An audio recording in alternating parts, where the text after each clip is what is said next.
d'un poème ou d'un recueil d'un poète qui s'appelle Jean-Pascal Dubost, qui s'appelait Des lieux sûrs.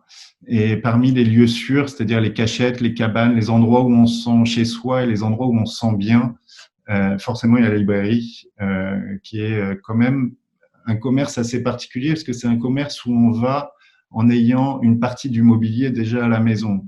Il y a tous ces livres qu'on connaît et c'est rassurant, c'est apaisant de pouvoir retrouver sur des rayonnages des livres qu'on connaît.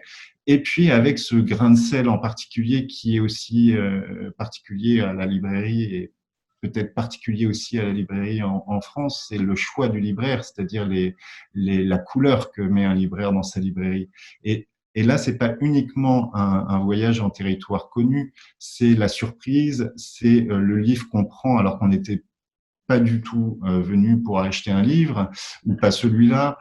C'est les enchaînements qui sont fabuleux de pouvoir parler à un libraire qui va vous parler d'un autre livre et puis d'un autre livre, et finalement vous allez faire un cheminement comme ça que vous n'auriez pas fait tout seul.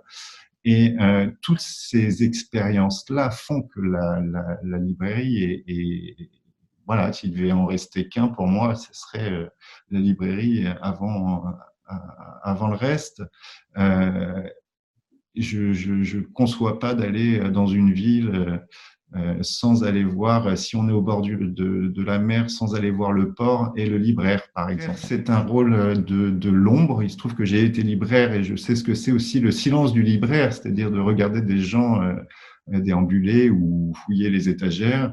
Et puis un rôle de conseil, c'est-à-dire il faut être un petit peu des deux. C'est-à-dire il y a des gens qui viennent pour être finalement seul avec les livres, et puis il y en a qui viennent pour être conseillés.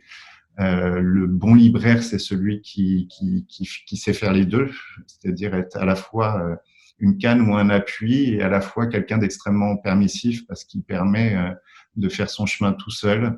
Il y en a plein, il y en a tellement des bons libraires, et pour en croiser régulièrement, je suis toujours euh, conquis, et souvent je me retrouve avec des livres que j'aurais vraiment pas pensé acheter, et c'est le libraire qui fait ces choix-là, oui. Alors dans ses choix de table et dans ses choix de conseils ou de coups de cœur, voilà, et quel bonheur quand en plus on peut avoir son propre livre coup de cœur d'un libraire. Ça veut dire que quelque part c'est ces deux intermédiaires entre le lecteur et l'écrivain que sont l'éditeur et le libraire. Si tout fonctionne, c'est quand même fabuleux.